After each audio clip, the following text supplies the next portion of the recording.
And welcome to Talk Truly. My name is Ed Calais. I'm with Truly Effortless Events, and this is Talk Truly, where we speak to local entrepreneurs who are going out there in the real world and making big business. Today, I have a question. That's before we even get started. Have you ever bought a car? I know whenever I buy a car, I'm not looking forward to it. I love the car, but when you sit down to do the deal, then you're dealing with every little thing and all this nitpicking, everything like that. Wouldn't it be cool to have somebody do it for you? Well, that's what we have today. Deal Inc. Welcome to Bryan Bunch. How you doing today, sir? I'm doing great, Ed. Thanks for having me. Oh, well, hey, that's all we could do. So, Deal Inc., tell me, how did you come up with this idea? Actually, I'm gonna have to give a lot of credit to my wife. I was at the dealership, went back into the dealership again, and was just frustrated with just some of the things that were happening, and not being able to help everybody all the time, or just different little things, and just all these little frustrations that I was having being a salesperson. And she was like, "Why don't you go help people buy cars? People don't like it. The time invested in it, all those things, not knowing if they got a good deal, thinking they got a good deal. Maybe they did, maybe they didn't. But that's where Deal Link came from." Oh, wow. I know that, at one point in my life, I dabbled in the car industry, knowing everything that's going on, how they'll pad a car to give you more money for your trade in, everything. It's a big headache. And when you sit down, it's like playing poker. Who's gonna give in first? This is what I'm gonna do. Well, this is what I'm gonna do. You have to learn when to get up, when know when to fold them. Well, yeah, and that's a big part. There's this game, and it shouldn't be a game. It shouldn't be difficult to make a vehicle purchase. I think it's one of the only industries, if not the only industry, where there is this back and forth, and there is all this just constant, number changing, and car switching and flopping, and whether it's there, all these different things, and it shouldn't be that difficult. One time, my wife just purchased a car for her daughter, and we were sitting down for negotiation, and I forgot exactly what it was, and my wife was going like, "I don't think so." And the F and I guy, the finance guy, if you don't know what F and I is, looked at me and said, "Are you going to let her do that?" Oh my goodness. I've never seen her get up from a table so quick. And she's going like, this is it was insulting, Yeah. And when I told her what you do, she was going like, okay, that's next time. I do not want to deal with anybody. I don't even like being there when it's happening. The fact that someone has someone in the industry is a big deal, Yeah. you Yeah. know?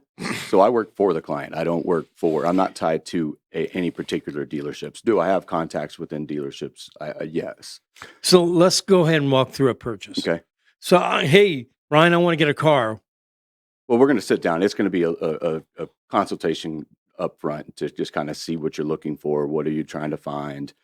Get a little more details. What are you going to be using the car for? All the stuff that would actually or should happen or could happen within a dealership, especially if you don't know exactly what you want. So try to define that, and then we'll take a look at it, and then I'll go to work for you.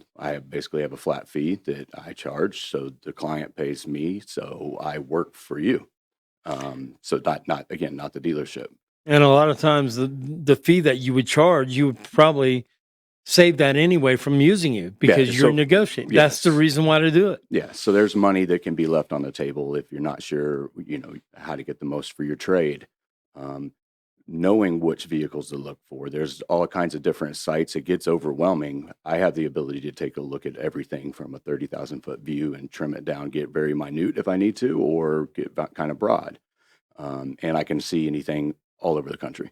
Yeah, I'm sure it's supply, demand, timing, the time of the month that you do it, front beginning of the month, end of the month, what kind of urgency the dealership is looking to move or hit their quota, get those cars off the lot, how long it's been in inventory. I mean, I'm There's a number of different factors that go into the motivation to sell it. The fact is that dealerships want to sell a car all the time. It doesn't matter really the first or the month or the end of the month, truthfully. yeah, Most dealers are they're looking to sell the next vehicle. yeah, just So push it out. So, a customer contacts you, mhm. you go through a consultation. What happens after that? I go to work, so I will then, like I said, we have a fee, get the fee taken care of, then I go on, I start searching, and then I will total communication with the client. Basically, the biggest heavy lifting that you're doing is if I send you vehicles like that, you're confirming that's what you like, or you like that one, or you like that, and then that's when I'll go start to pinpoint, and I'll start doing negotiating with the dealership on your behalf. So, would you say the fee that's going to you is almost like a wash? If not, they're actually saving more and still paying you. Yeah, yeah. So, So yeah, that's a the fee, no-brainer. yeah, the fee, typically the savings that I've been able to have on the vehicles that I've helped people with they've saved way more than what they paid for the fee. Now, I'm going to say this because I've actually called you. Yeah. I had my daughter got in a wreck, and I'm going like, my wife was like, I need this car fixed as soon as possible. I'm going like, well, let me see what Brian could do. And I'm telling you, within a day, you were like, got you Yeah. somebody, call this guy, boom, did it. In fact, wanted, great customer service on his behalf as well as yours. Right. And, so is that something you might be thinking in the future, going like anything car related? No, we'll see. Maybe that can. You never know. It can always evolve. But I just use the connections that I've used within the industry and the community to help you. That was not a big deal to me. That was just something that I would have done if you called me up. That's just part of giving back and Yeah. helping. You needed me. Just Well, made sense. being in the event business, one thing that I am is I'm a broker. So when people are going like, "Hey, Ed, do you know anybody like this?" So that's part of my business. Right. I broker for other people like photographers or cake makers. If they want to keep busy, they have someone representing them. That somebody could contact me, and I'm like, I already vetted everybody out. I just charge the vendor a percentage, and the customer doesn't pay anything. Right. And that way, they're keeping busy. Right. I'm keeping money in my pocket. Works for me. Yeah. We just give back, and it comes around. Yeah. You know. So what?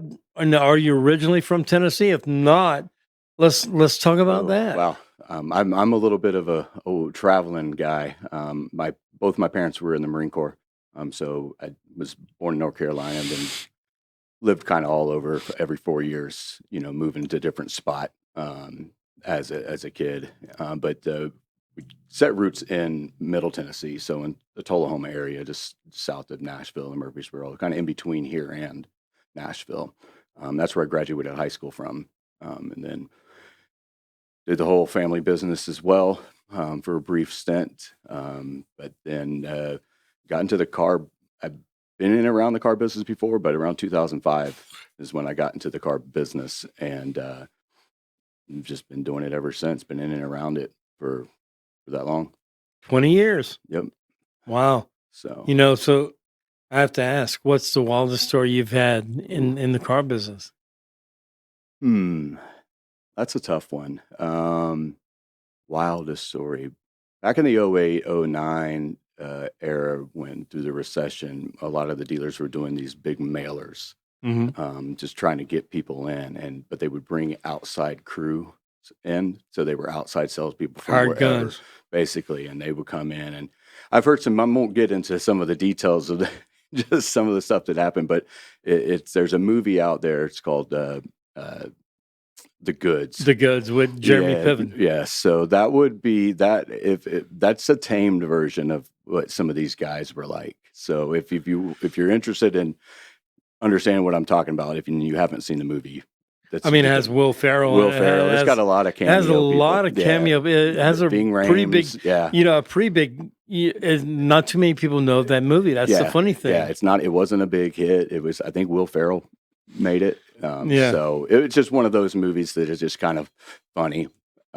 If you know, you know. Yeah, yep, There's whenever seen the movie, I noticed the same thing. I'm going like, wow, because I know a lot of people that do that. I'm going like, yeah, these are hard guns. They just come in. yep. And it's the next dealership, different town. Yeah, it would be a lot of stories of the after the sale was over, they would say, "Hey, come back in and get your window tint or get your full tank of gas. But you got to come on Tuesday." Well, they were gone on Tuesday, and they would be like, "Hey, Ed said that I could get window tint," and yeah, those are just part of the stories, but Yeah, plenty of other stuff as well. they just say what they have to do, and They just need to sell. They want to sell, so they're going to say anything to do it and not get it. So I ran into that. I used to be in the um, I worked for T-Mobile, okay, and when they acquired Sprint, and Sprint was on their way out, they were going like their salespeople were just like, "We're gonna sell anything and everything that we can before we go." yeah, that's those are the horror stories of the car business. But unfortunately, some dealerships still operate like that, but a lot of dealers don't anymore. A little too much regulation now. So, what brought you to Chattanooga? My amazing wife. Really? Yep, So, 8 years here coming up in November. Thank you, congratulations. thank you. Yeah. So, is she part of the business as well? Oh yeah, yeah. She's the behind the scenes, so she works hard. So I owe a lot to her. Oh, hey, that's a lot of companies. That's how they get started, and Yeah, that's how they grow. well, we're definitely a team. You have So your most trusted individual on the side of you. that is true. Yeah. So, Shannon, does she do anything else but dealing or? So she works for a big corporation as well, but then she also has her own business where she writes learning and development, like trainings for some small to medium sized businesses, so that are looking to scale and be able to give their employees good training on set topics. Oh, yeah. Well, Chattanooga, Mhm. how's the car market here? I mean, it's to me, everybody's going to say it's flooded. I mean, this area has been a funny reputation when it comes to cars. I mean, the fact that Cleveland, Tennessee was on 60 Minutes. I don't know if you knew that. I didn't know that. Well, back in the day, when they used to roll odometers back, Yeah, Cleveland, Tennessee was like probably one of the most notorious towns for interesting. they would take that drill and just roll it back. And, Huh.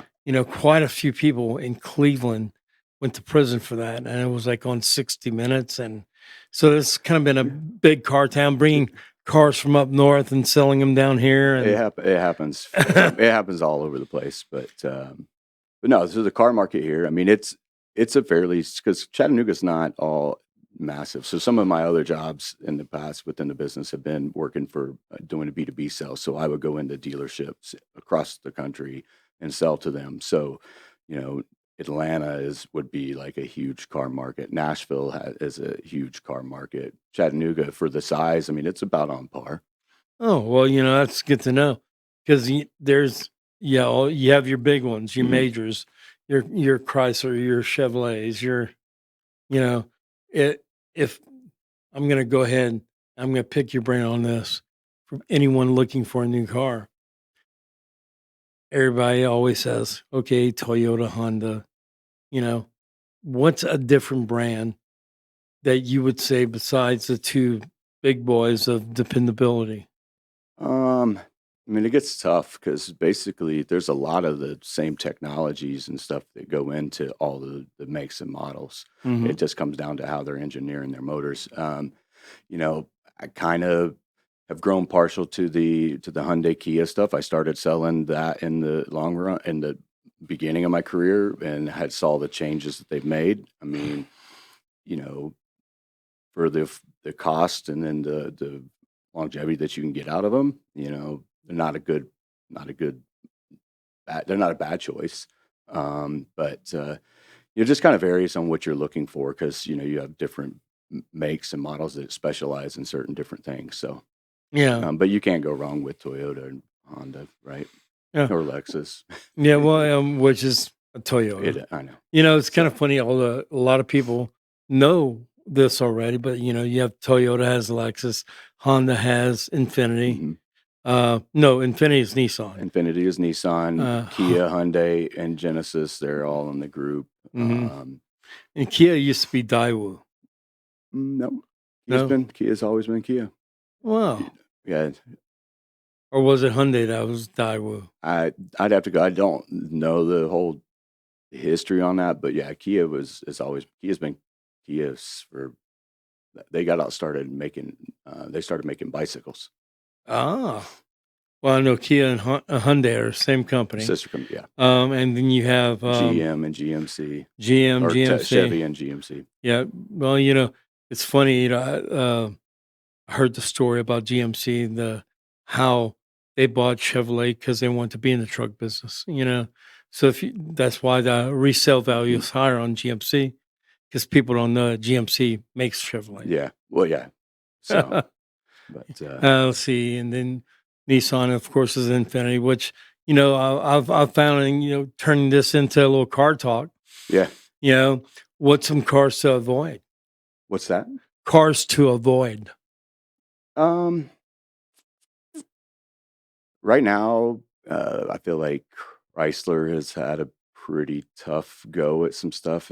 They've had some new ownership. They've had, I mean, in the last how many years they were Daimler, and then Yeah. they were Fiat, and now Stellantis. Well, they got bought out again. Well, Stellantis owns Chrysler, Dodge, Jeep, Ram. So Unless something's changed since I well, so last. Fiat doesn't own them No, anymore. yeah, that's changed. Yeah, Stellantis owns. So a lot of stuff really changed during the COVID years. Wow.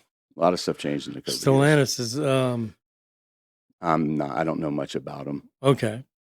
And then I know like Ford owns Volvo, or they did, And Lincoln, and Land Rover and Lincoln, and now again, we're getting on all of them. I haven't really kept up with who owns all the different ones, but I'm pretty sure Jaguar and Land Rover, but you got Ford and Lincoln.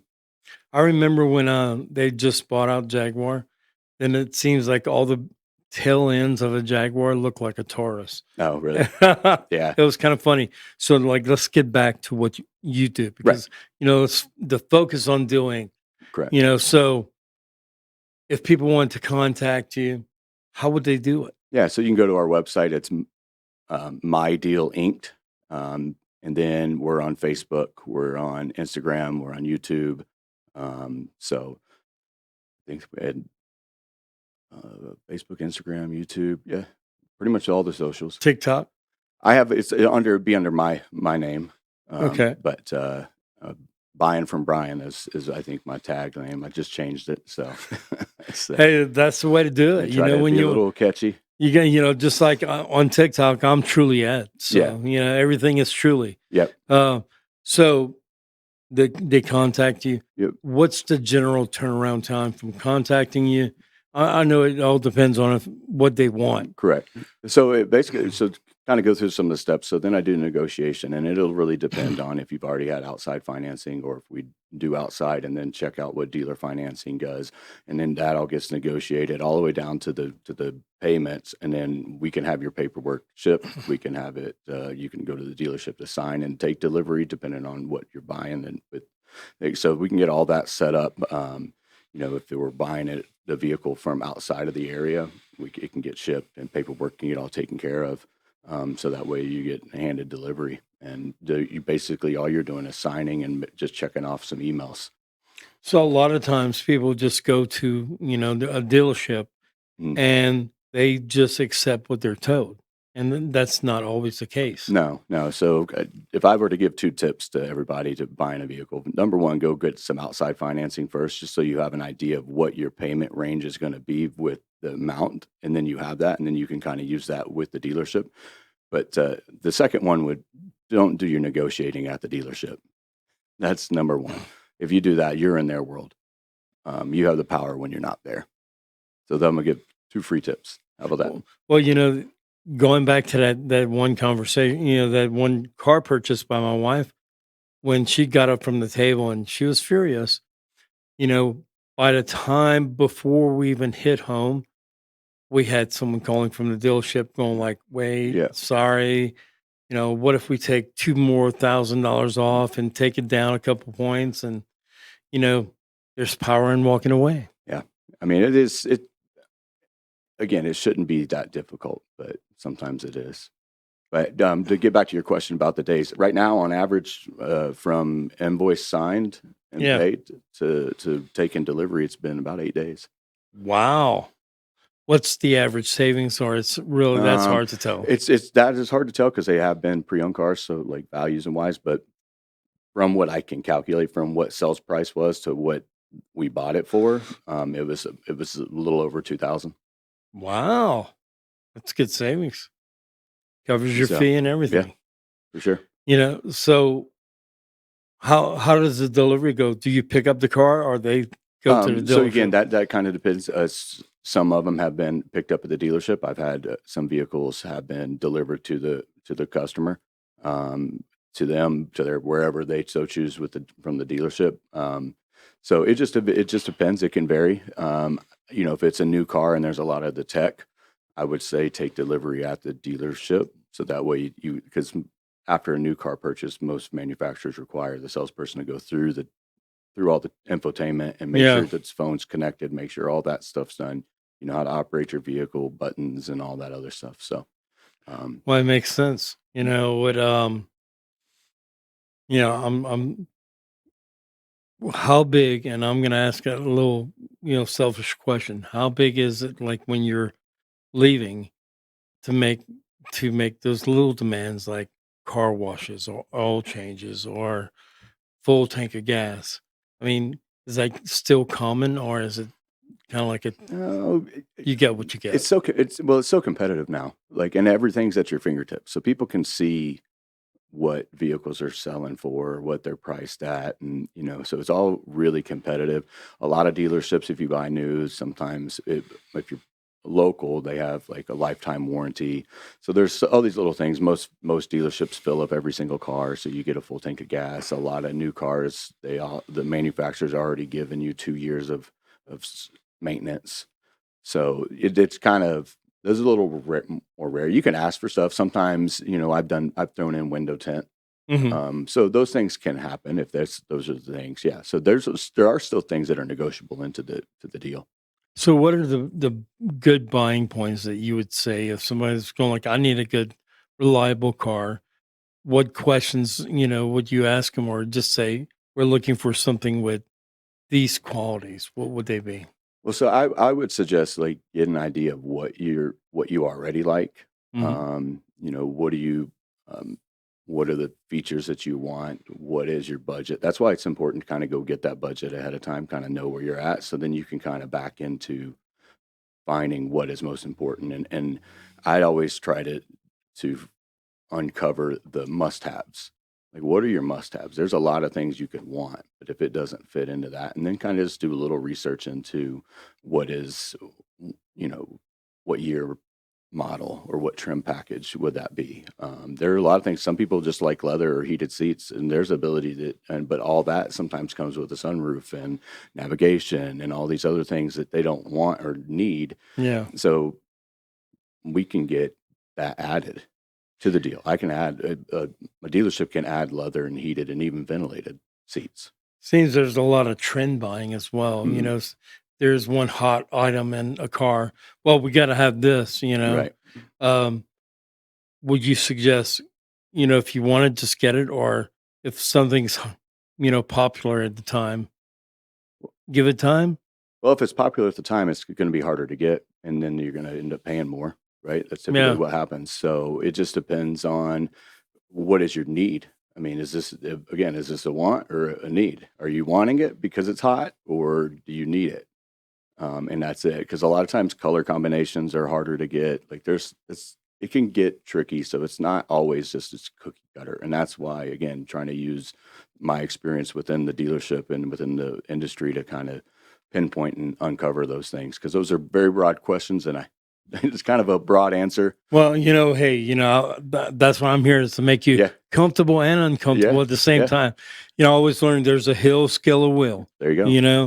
You know, you got to climb up a hill to get it. You have the skill to get it, but do you have the will? Right. It's it could be a tiresome process. Yeah. I know, like I said, next car that we buy, I'm definitely going to call you on. Yeah, I mean, well, on average, it takes anywhere from 12 to 15 hours just to do the research, and then another 3 to 5 potentially in a dealership. Now, can you do it nationwide, or Mhm. you just been so anyone in the country, Anyone in the anyone country. listening to this Yeah, podcast wherever could, you're at. could go like, oh yeah, I'm going to call Brian. Yep, Brian's going to do it. yep. You know, I can buy anywhere. wow. Are you going to, you know, so when you call a dealership, are you becoming known now as that guy? Not yet. Not like the one guy. There are a couple of guys out there that are. Hmm. Um, I'm not doing that right now. My whole goal is, especially starting local, is it's really trying to work out the kinks, get the process down, and then scale that way. I don't need to be, you know, Big time. big time.